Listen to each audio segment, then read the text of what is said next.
Oke teman-teman, di sini kita bisa langsung masuk ke soal nomor 3 ya, leverage and capital structure. Nah, ini soal yang bobot nilainya paling besar, 35% gitu ya. Dan ini, wow, menarik banget ya. Karena sebenarnya soal ini, ya, jawabannya tidak begitu panjang, teman-teman. Ya, ini agak panjang karena banyak rumus aja agak ini. Nah, soal ini ya sebenarnya jawabannya nggak begitu panjang kalau dibandingin lihat capital budgeting, cash flow ya, ini panjang banget. Dan ini ada capital budgeting teknik ya, cukup panjang ya. Nah, soal nomor 3 ini, poinnya besar meski jawabannya pendek karena agak sedikit kompleks untuk jawabnya dan, banyak orang yang mungkin agak bingung gitu ya, cara jawabnya gimana. Nah, di sini ya, kita bisa langsung masuk ke soalnya aja. Soal nomor 3, Orangeco merupakan perusahaan asal Brazil yang memproduksi jaket ya. Pada tahun 2021 Orangeco ya berniat bangun pabrik karena kapasitas pabrik yang lamanya udah nggak mampu gitu ya untuk, menuhin ke pasar gitu ya, permintaan. Nah, di sini kita lihat ada kebutuhan dananya sebesar 1.230.000.000 ya. Dalam hal ini untuk itu ada beberapa alternatif ya, sumber pendanaan dan sebagainya, karena ini kan capital structure ya, jadi ngebahas sumber pendanaan perusahaan. Nah, lalu, juga di sini ada keterangan dari harga jual jaketnya dan berapa unit jaket yang dijual per tahunnya gitu ya. Ada keterangannya di sini dan di sini ada biaya variabelnya dan sebagainya ya. Dan ini ada capital structure yang lama nih, ada obligasinya, ada preferred stock dan common stock-nya. Oke, cara ngerjain soalnya ya paling enak adalah kita ngitung, poin pertamanya adalah ngitung, eee, capital structure, EPS-nya gitu ya, dividennya dan sebagainya untuk yang sebelum adanya pembangunan, ya.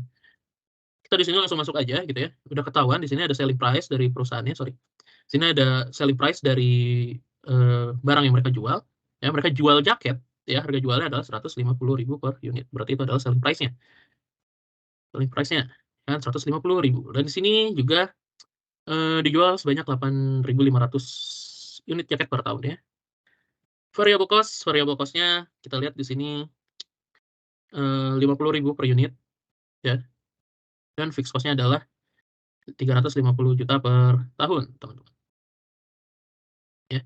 Oke, berarti kita harus cari, eee, IPS awalnya ya. Nah, IPS awal ini untuk dijadikan pembanding dengan IPS, nanti setelah adanya leverage gitu ya. Kalau leverage yang baik, suatu perusahaan IPS-nya tentu akan meningkat gitu, teman-teman, ya. Oke. Di sini sales-nya cara hitungnya adalah dengan, mengkalikan selling price dengan unit sold ya, selling price sorry ini total variable cost. Nah, sales-nya adalah selling price dengan unit sold ya, 150.000 dikali 8.500.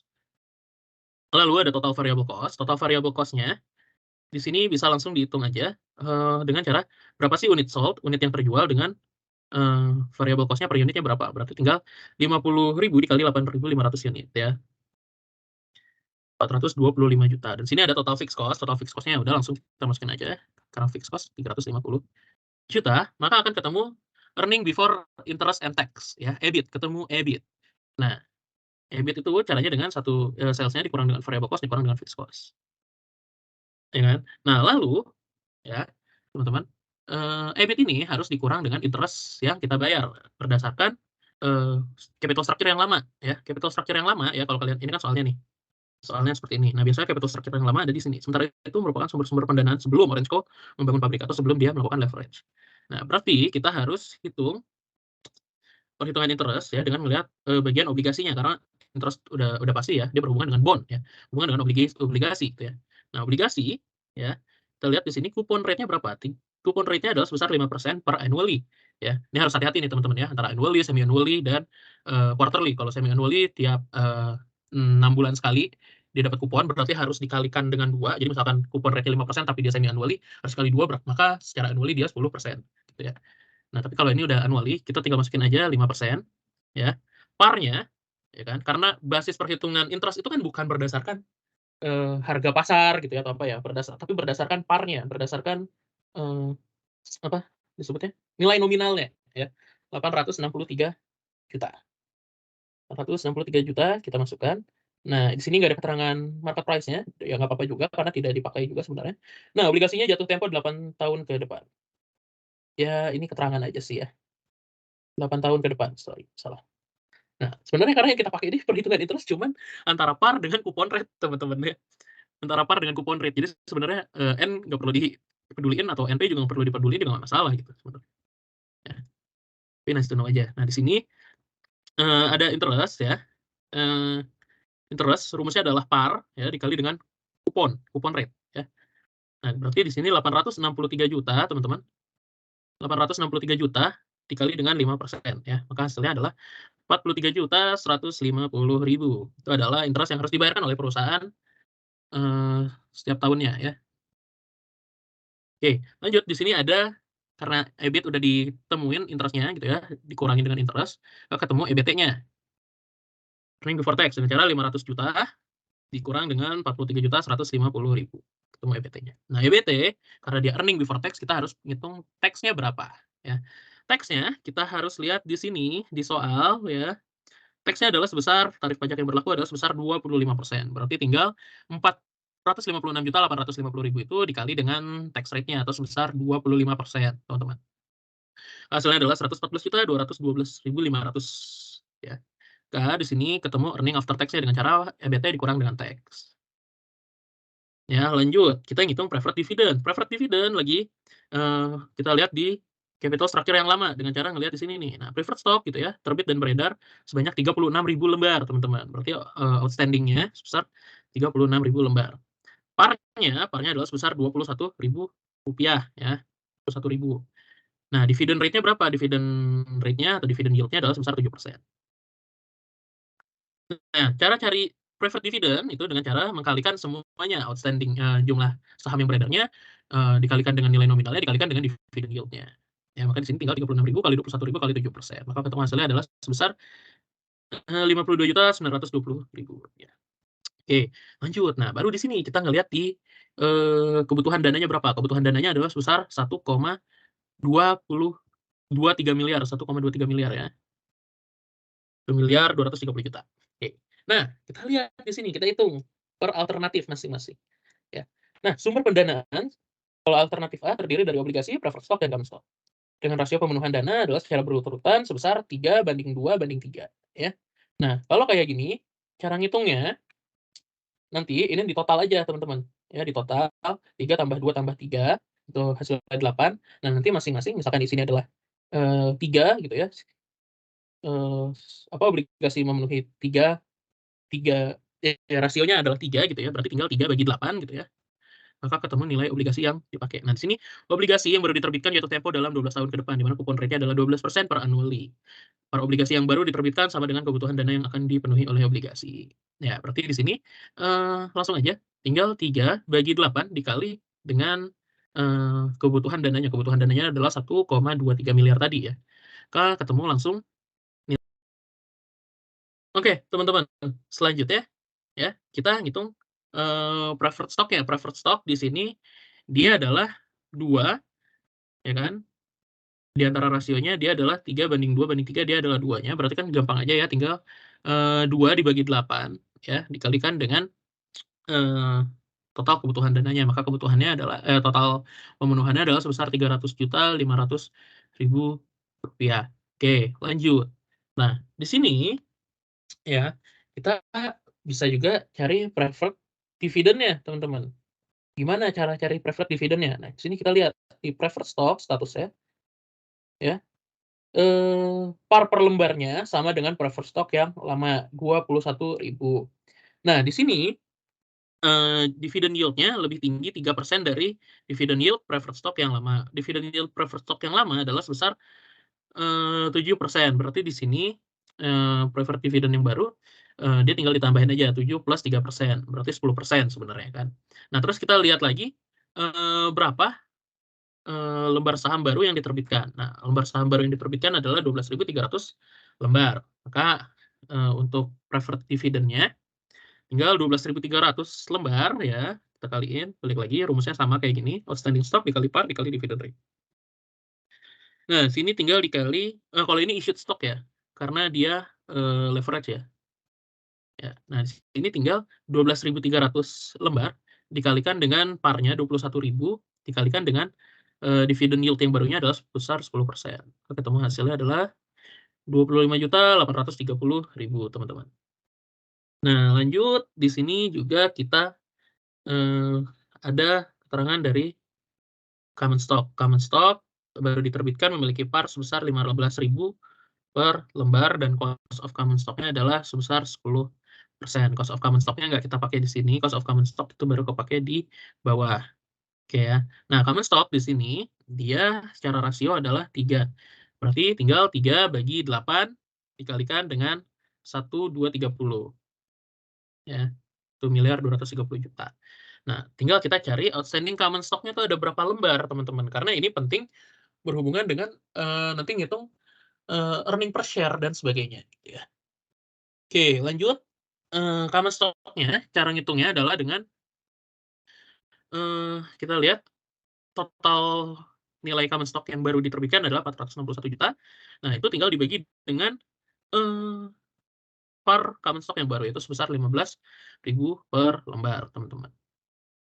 Ya, maka hasilnya adalah ada outstanding common stock baru sebesar 30.750 lembar saham. Oke, lanjut ya. Nah, di sini kita lupa belum ngitung interest-nya. Interest itu tadi balik lagi ke obligasi ya, obligasi. Kupon rate-nya 12%, ya, per obligasinya sama dengan kebutuhan dana yang akan dipenuhi. Berarti tinggal 461.250.000 dikali dengan 12%. Ya kan? Ketemu interest-nya. Ya, tinggal 461.250.000 dikali dengan 12%. Oke, masuk ke alternatif B. Kalau alternatif B, dia tidak pakai rasio seperti yang alternatif A. Ya, berarti kita harus cari satu persatu, teman-teman. Obligasi yang baru diterbitkan, ya, kita mulai ya, obligasi. Obligasi yang baru diterbitkan mampu memenuhi kebutuhan dana sebesar 550 juta. Tinggal langsung dimasukin. Nah, di mana parnya sama dengan kebutuhan dana yang akan dipenuhi oleh obligasi, ya kan? Nah, berarti parnya adalah sebesar 550 juta. Ya, maka perhitungan interest-nya, ya, tinggal nanti kita lihat kupon rate-nya. Yang baru diterbitkan adalah 2,5%, tapi per quarterly, teman-teman. Berarti quarterly, itu harus dikalikan dengan 4 untuk cari annually-nya.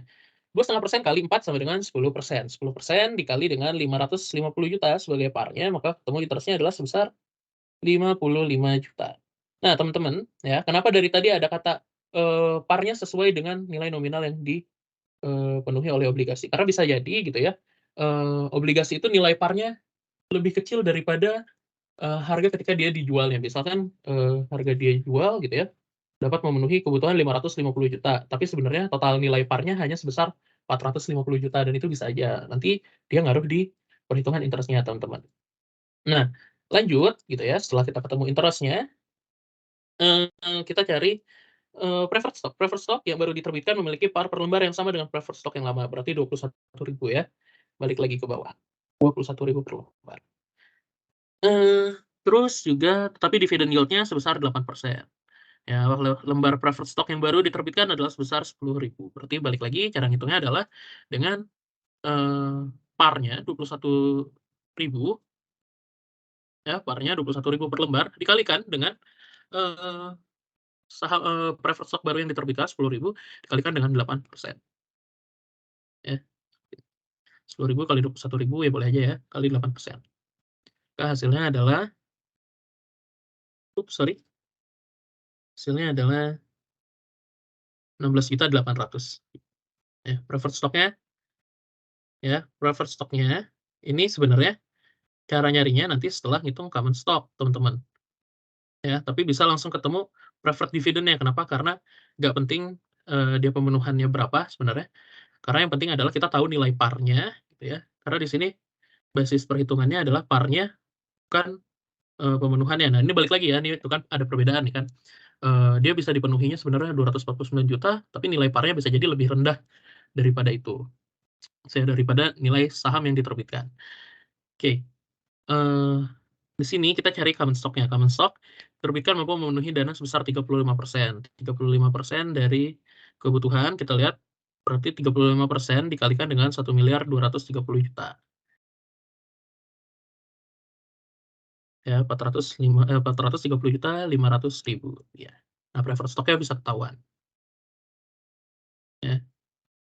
Dengan cara 1.230 juta kurang ini, kurang 550, kurang 430. Ya, balik lagi, preferred dividend, dia parnya 21.000. Nah, sementara kalau di sini preferred stock sebenarnya ya, Ini kan harganya, total pemenuhannya adalah 249.500.000. Kalau dia terbitin 10.000 lembar, seharusnya par per lembarnya adalah 24.950. Tapi karena dia dijual harganya lebih mahal daripada parnya, maka dia dapat pemenuhan yang lebih banyak. Kira-kira gitu teman-teman ya. Jadi dibedakan dengan nilai par dengan nilai hasil pemenuhan dari penjualan reverse stock baru. Ya, nah sini kita bisa lihat nih outstanding common stock-nya. Ya, ini penting lagi, balik lagi buat nanti perhitungan EPS-nya. Ya, kita lihat common stock-nya pemenuhannya adalah 430.500.000 dengan nilai par-nya adalah sebesar 17.500 per lembar. Ya, lalu di sini ada cost of common stock-nya, nanti ini dipakainya di bawah ya, di setelah-setelahnya untuk nyari price to earning ratio apa kalau nggak salah ya. Ya, ntar kita lihat di bawah ya.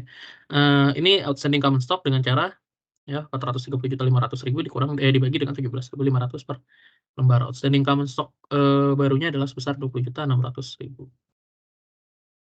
Ya, ini yang lama bisa kita copy paste aja ya. Outstanding common stock-nya ya, di sini kan common stock-nya di kelas nih. Yang beredar yang lama adalah 125.000 ya kan. Preferred dividend-nya bisa kita kopas dari sini ya. Terus juga interest-nya bisa kita kopas dari sini. Ya. Nah, kalau kita pakai capital structure yang baru, karena ini udah mengalami leverage, ya kan, kita udah ngeluarin beberapa sumber pendanaan baru, maka otomatis akan ada peningkatan gitu ya di interest, preferred dividend, dan outstanding common stock, ya kan. Nah, tinggal kita tambahin aja sebenarnya teman-teman ya dari yang lama. Alternatif yang lama misalkan interestnya adalah 43.150.000. Nah, kita tinggal tambahin interest dari capital structure yang baru atau dari leverage yang kita baru lakukan gitu ya. Tambahin dengan 55.350.000. Ya, yang B juga sama kayak gitu. Ya, 43.150.000 ditambah 55 juta. Ya, oke, kita hitung. Lalu preferred dividend-nya ya kita juga sama aja. Yang lama kita tambahin dengan yang baru ya. Ini tambah dengan ini untuk yang A. Untuk yang B kita 52 juta tambah 16.800.000 teman-teman. Ya. Lalu ada outstanding common stock, teman-teman. Outstanding common stock ini bisa dijumlahin lagi ya. Ini outstanding common stock yang lama ditambah dengan outstanding common stock yang baru. Kalau alternatif A ditambah 30.750 lembar, kalau yang baru kalau yang B alternatif B ditambah dengan 24.600 lembar, ya kan? Tinggal ditambah aja teman-teman. Oke, lanjut. Setelah pembangunan gitu ya, setelah tadi ada leverage gitu. Di sini ada ini nih. Sorry balik. Ada kondisi ekonomi gitu ya. Ada yang good, ada yang normal, ada yang bad ya. Nah, kalau yang good dengan probabilitas 5, probabilitas ini nanti dipakainya untuk ngitung EPS ya, expected EPS. Nah, kita lihat kalau kondisi ekonomi yang good gitu ya, unit yang terjual dan harga jual akan naik sebesar 15%, sementara biaya variabel naik 10%. Iya naik 10%, ya kan. Nah, unit sold di sini kita lihat kalau masih pakai yang lama gitu ya. Unit sold yang lama sebelum adanya leverage gitu ya. Itu unit sold-nya cuma 8.500 gitu ya. Ini adalah perubahan ekonominya ya kan. Oh sorry, ini nggak ada hubungannya dengan mesin yang lama. Ini perubahan ekonomi aja di masa yang akan datang gitu ya. Nah, di mesin lama gitu ya, di mesin lama sorry, di yang lama gitu ya, dia unit sold-nya adalah 8.500 gitu ya. Kalau ada yang baru gitu ya, setelah yang baru gitu ya, kalau dalam kondisi bagus, dia akan meningkat. Unit sold-nya menjadi 15% lebih tinggi. Berarti tinggal dikaliin 115% aja. Pokoknya kalau ada kata lebih tinggi sekian persen, lebih tinggi sekian persen, itu tinggal tambahin aja 100% tambah 15% misalkan, dan seterusnya gitu ya. Selling price sebelumnya 150.000. Kalau kondisi ekonominya bagus, dia akan meningkat 15%. 15% menjadi 172.500 dan variable cost-nya dia naiknya 10%. 10% dari 50.000 jadi 55.000. Fixed cost-nya tetap sama. Ya. Nah, dalam kondisi netral, unit terjual akan naik sebesar unit terjual dan harga jual naik sebesar 5%, ya. Ini 8.500 ini dan ini naik 5%. Ini juga naik 5%. Selling price-nya gitu ya. Tinggal 150.000 tambah dikali 105%.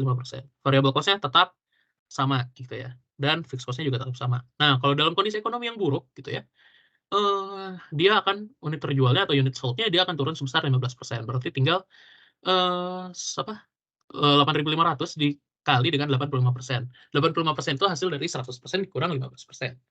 Ya kan? Kalau ada kata turun atau naik gitu ya, kalian tinggal kaliin 100% ditambah dengan angka turun atau angka naiknya tersebut gitu ya.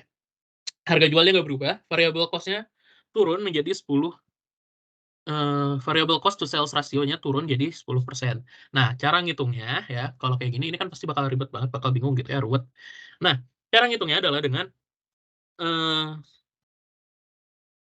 seperti ini ya. Variable cost to sales ratio. Berarti kan kita cari sales-nya dulu. Sales-nya tinggal unit sold kali selling price. Lalu dikalikan 10% untuk ketemu ya bentuk rasionya gitu ya. 10%-nya. Nah, tapi itu kan belum per unit gitu loh.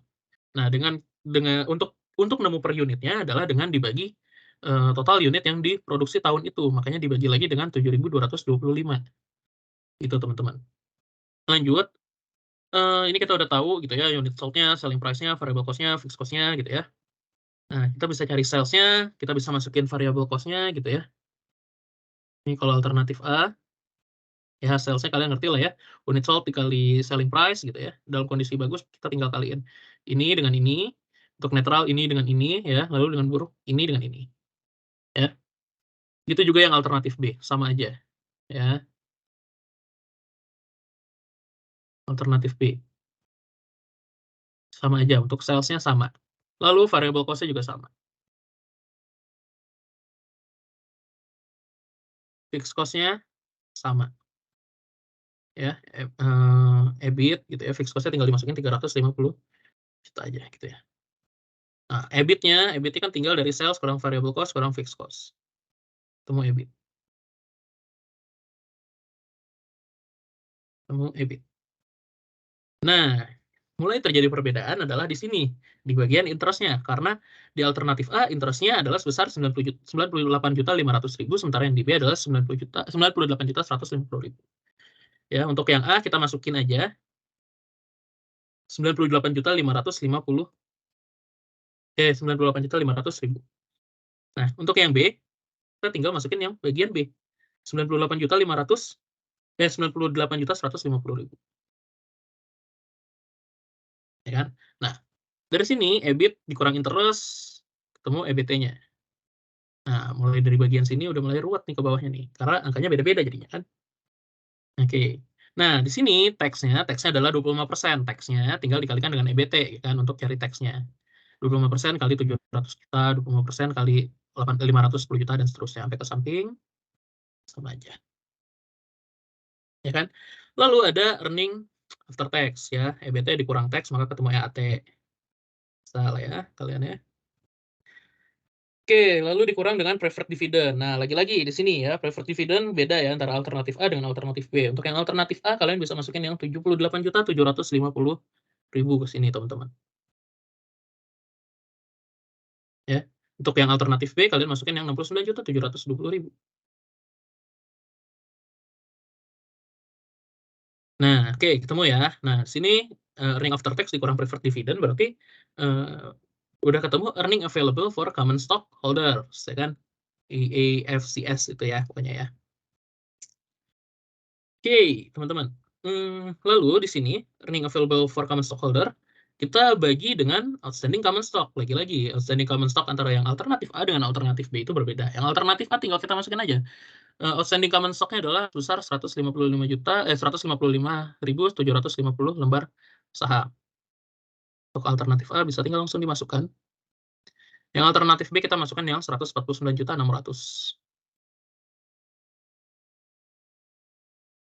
Ya. Nah, di sini ketemu EPS-nya. Gimana cara nyari EPS-nya? EPS itu dengan cara earning available for common stockholders dibagi dengan outstanding common stock. Karena kan misalkan ada uang berapa nih ya, harus dibagiin ke berapa orang gitu loh. Harus dibagiin ke berapa lembar saham. Dibagi caranya. Earning available dibagi dengan outstanding common stock.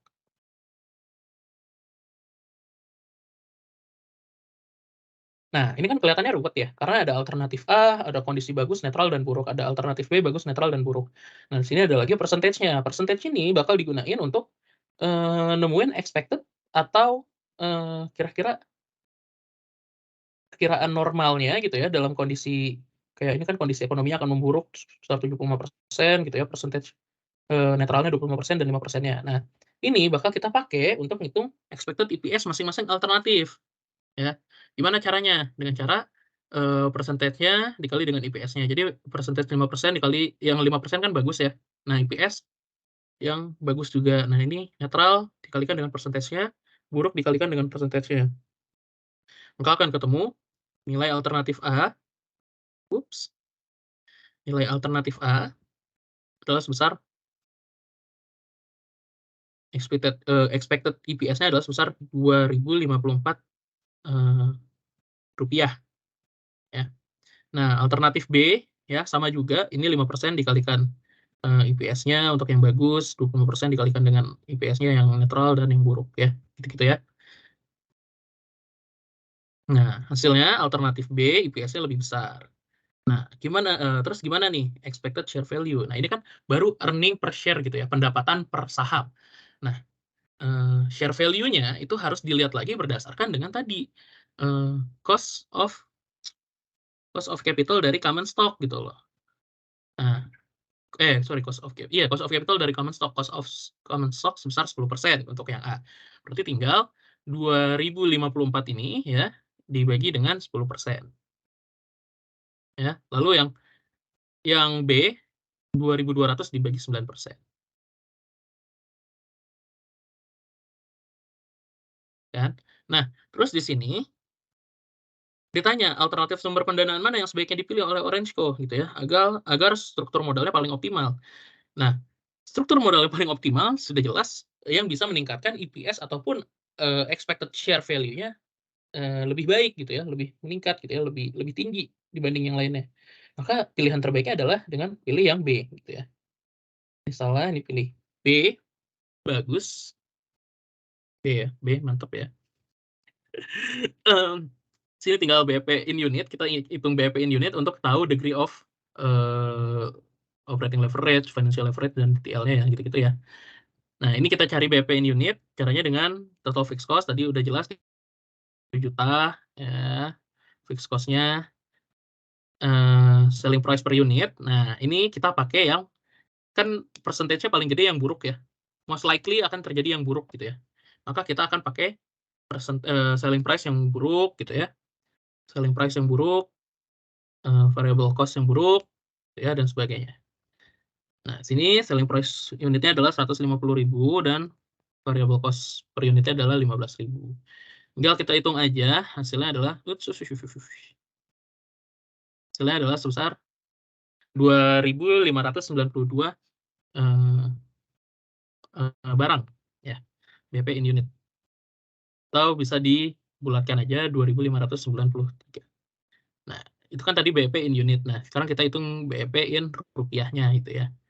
Nah, tinggal BP in unit kali selling price per unit. Selling price-nya tadi selling price-nya tadi adalah 150.000. Tadi 150.000 kali 2.593.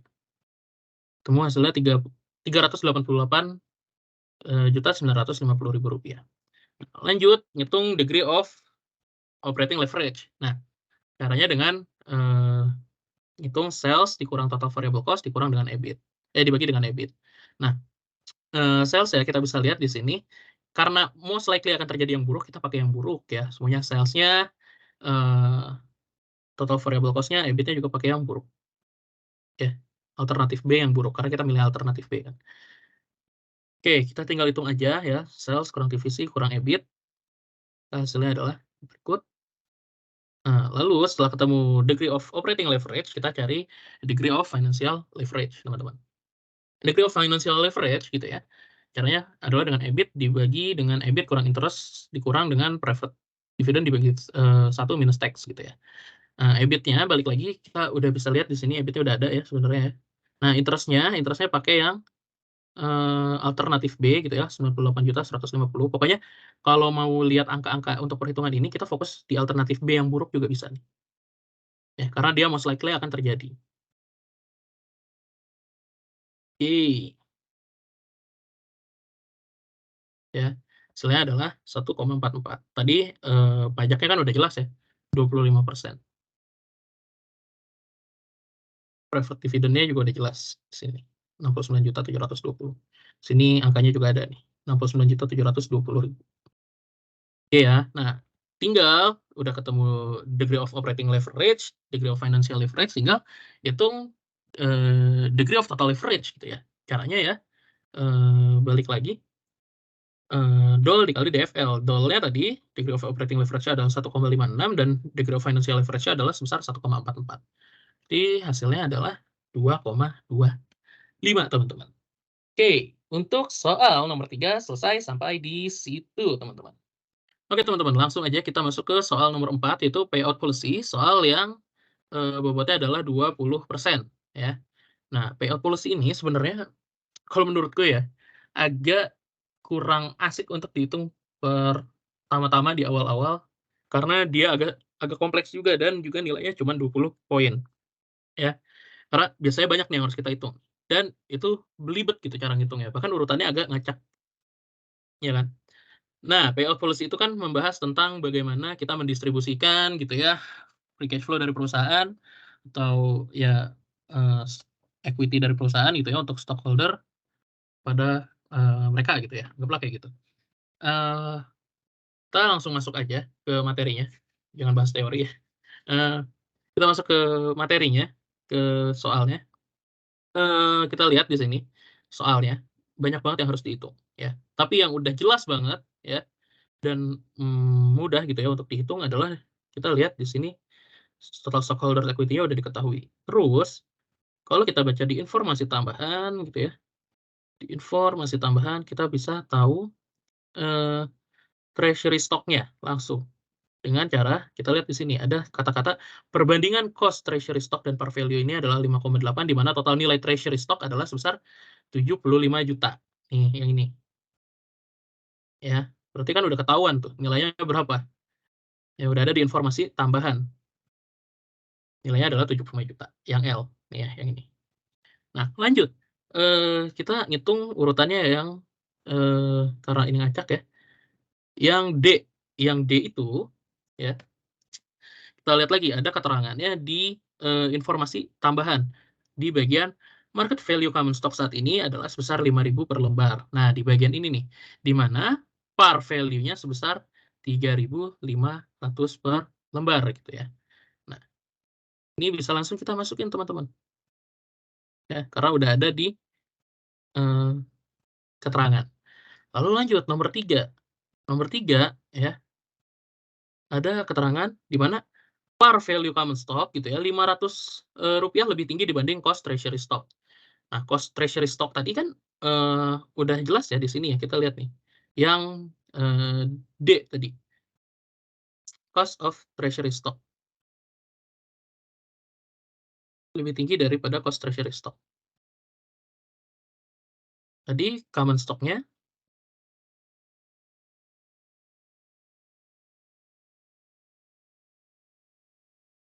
oke lanjut, masuk ke urutan yang ketiga gitu ya, di sini ada yang, eee,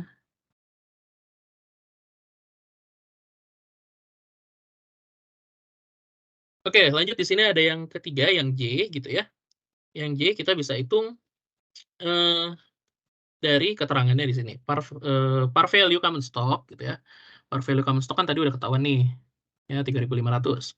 Itu dia Rp500 lebih tinggi dibanding cost of treasury stock, berarti tinggal 3.500 dikurang Rp500 aja teman-teman, ya. Caranya gampang banget. Nah, ini agak kurang worth untuk dikerjain di awal-awal tuh karena dia, eee, agak urutannya berantakan gitu loh, jadi pusing ngerjainnya dari mana dulu. Lanjut nomor 4 itu ya, ada tulisannya di sini ya, di mana dia, kan treasury stock itu total nilainya adalah 75 juta ya kan. Treasury stock nilainya 75 juta, tadi udah jelas nih di sini, eee, treasury stock 75 juta. Terus juga udah ketahuan cost-nya ya, 3.000. Berarti tinggal dibagi aja untuk cari, eee, yang namanya jumlah shares-nya gitu ya. Nah, jumlah shares-nya berarti tinggal 75 juta dibagi cost-nya, berarti ada sebesar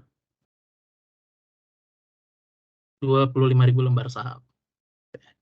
Nah, lanjut di sini ngitung yang nomor 5. Nih, urutan ke-5 yang F berarti. Hitung yang F, itu cara cari share outstanding gitu ya. Nah, sini udah ada di keterangan jumlah lembar treasury stock 1/5 dari jumlah lembar outstanding common stock gitu ya. Nah, berarti tinggal dibalik aja teman-teman. Kalau jumlah lembar treasury stock itu 1/5, berarti outstanding common stock itu adalah 5/1. Ya kan? Tinggal dibalik teman-teman. 5/1 dikali dengan outstanding dari treasury stock gitu loh. Nah, ini makanya urutannya nggak bisa acak-acakan banget. Maksudnya ya ada urutan ngacak tertentu nih yang harus kita kerjain satu persatu nih dari L ke D ke J ke K gitu ya. Itu harus urut. Nah, sebesar 125.000 lembar.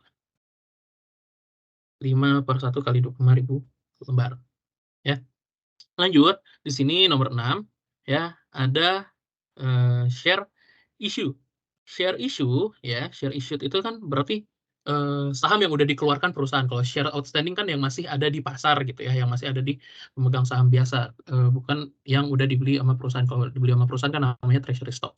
Berarti share issue itu tinggal kita tambahin share outstanding dengan treasury stock. Ya, jumlah saham treasury stock. Itu tinggal 125.000 ditambah 25.000. Hasilnya adalah 150.000. Ya. Lanjut di sini nomor 7. Nah, nomor 7 ini urutan nomor 7 adalah yang G gitu ya.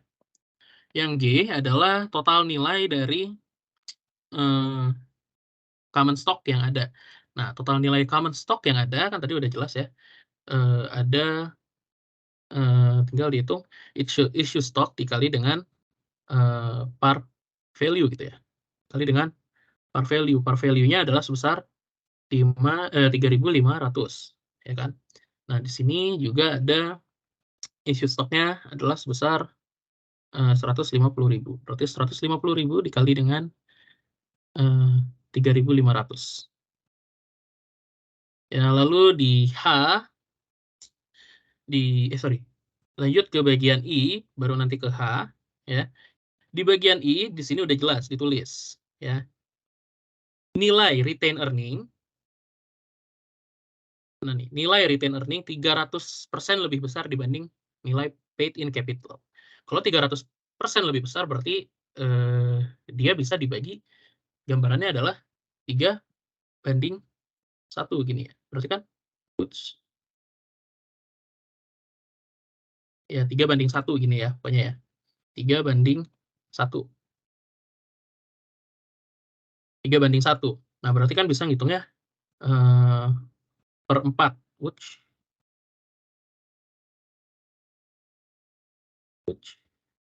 Ya pokoknya bisa dihitungnya per 4 gitu ya. Bisa dihitungnya per 4. Nah, berarti bisa 3/4. Gitu ya. Kan 300% lebih besar. Nah, maka di sini 3/4 kali 386.000. Kalau aku cara ngitung kayak gitu, teman-teman. Ya, hasilnya 289.500.000. Nah, berarti sisanya 1/4-nya adalah untuk paid in capital.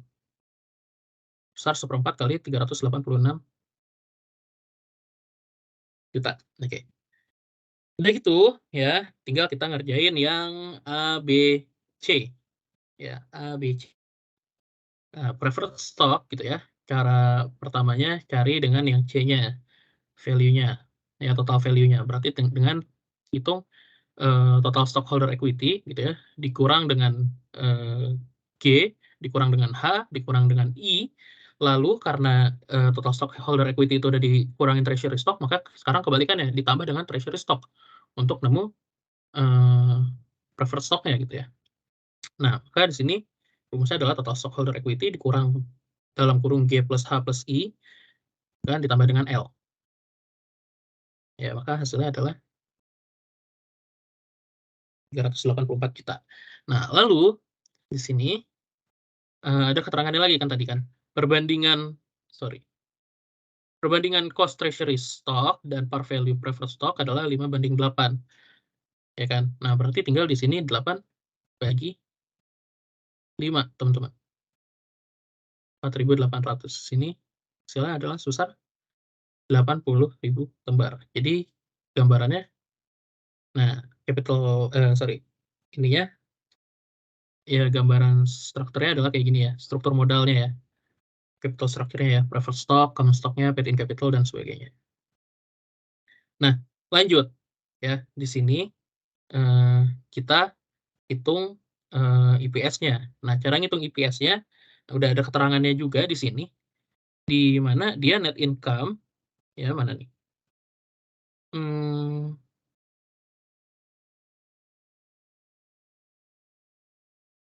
Saya ada keterangannya di sini. Oh, nih.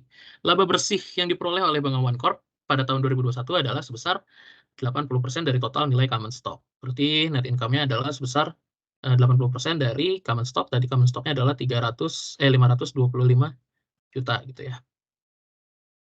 Ya, hasilnya ketemu 420 juta, lalu dikurang dengan preferred dividend. Preferred dividend kita lihat di sini dia 8% non kumulatif.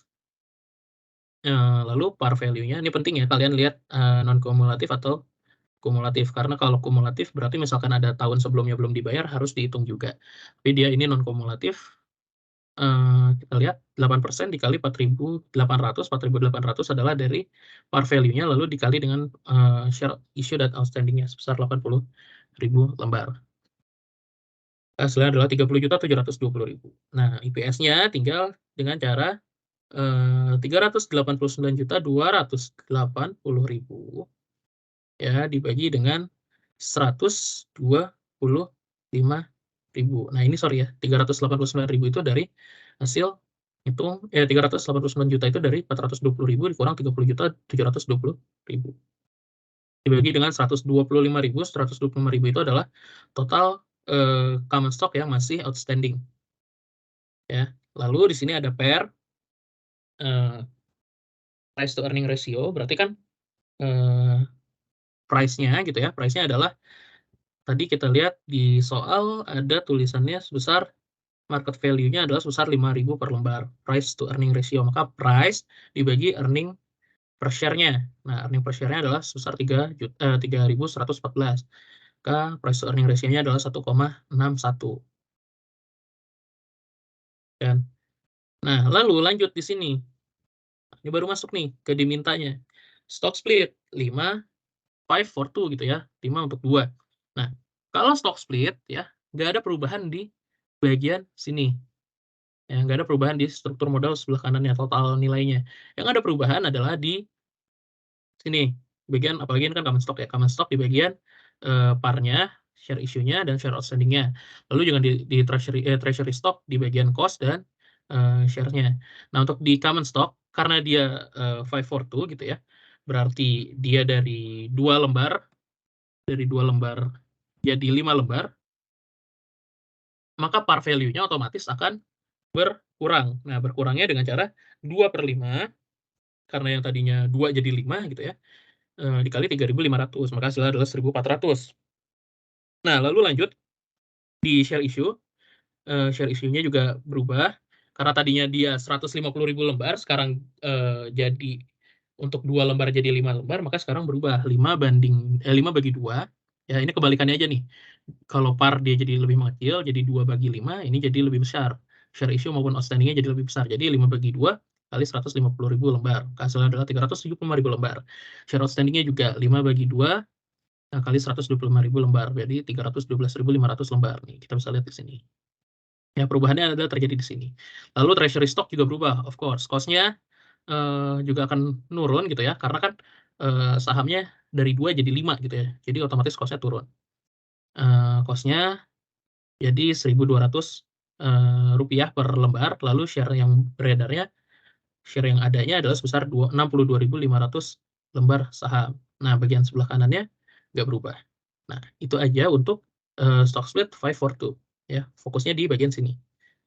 Reverse stock split juga sama. Reverse stock split kebalikannya aja sebenarnya. Dari 4 saham gitu ya, digabungin jadi 1 saham gitu. Tadinya 4 jadi 1, berarti misalkan nilai awalnya 3.500, meningkat jadi 4 kali lipatnya jadi 14.000. Share issue-nya juga, share issue-nya dari total 150.000 karena 4 digabungin jadi 1, tinggal dibagi aja sama 4. Hasilnya 37.500. Share outstanding-nya juga sama, 125.000 bagi 4 juga, atau dikali 1/4, hasilnya adalah 31.250. Treasury stock di bagian cost, balik lagi, karena dia reverse stock split, dia digabungin gitu ya, maka cost-nya akan naik gitu ya, tapi jumlah shares-nya menurun, ya kan. Cost-nya dikali 4, shares-nya dibagi 4, ya. Balik lagi, kalau stock split itu dia nggak ada perubahan di sebelah kanan sini, perubahannya terjadi di sini nih. Nih, di bagian keterangan-keterangan ini nih, ya, yang biasanya orang nggak ngeh atau dikiranya nggak penting. Lanjut masuk ke share dividend yang terakhir ya. Share dividend, ini adalah sebesar 9%, ya. Nah, share dividend itu tinggal 9% dikalikan dengan share yang masih outstanding, teman-teman, ya. Share yang masih outstanding, sorry, bukan yang ini. Share yang masih outstanding di sini nih. Nah, 125.000. Share yang masih outstanding dari capital yang lama nih, yang 125.000. Oh, di sini aja. Nggak ada juga ya. Di sini, di sini. 125.000 share yang outstanding. Oke, maka 9% kali 125.000 hasilnya adalah 11.250 lembar. Nah, retain earning-nya, cara ngitung retain earning-nya, ini kan kita harus ada sedikit jurnal sederhana ya. Ya, maka di sini retain earning-nya itu share dividend, ya, kita akan ngurangin retain earning kan, kita akan kurangin retain earning, maka share dividend ya dikalikan dengan harga pasarnya, harga pasar dari saham yang beredar gitu. Nah, lanjut, di sini retain earning ini berkurang dibagi menjadi dua account lagi, paid in capital dan common stock gitu ya. Nah, untuk yang masuk ke common stock itu sesuai dengan nilai parnya. Misalkan common stock-nya adalah nilai parnya 3.500, maka 3.500 dikalikan dengan 11.250 lembar, ya kan, di sini. Ini kita zoom dikit ya.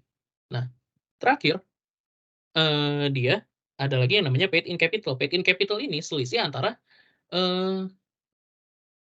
harga pasar gitu ya, harga pasar saham dengan harga parnya gitu loh, dengan nilai parnya. Nah, selisih tersebut jadi 5.000 dikurang 3.500 kemudian dikalikan dengan 1.250 lembar, teman-teman. Ya, hasilnya adalah 16.875.000. Nah, terjadi perubahan di sini, ya kan? Treasury stock-nya masih sama ya. Treasury stock-nya masih sama. Yang berubah adalah di sini retain earning-nya berkurang sebesar 56.250.000. Terus kemudian paid in capital-nya bertambah sebesar 16.875.000, ya, lalu common stock-nya bertambah juga menjadi bertambah 39.375.000, teman-teman. Nah, gitu aja sebenarnya untuk materi UAS ya.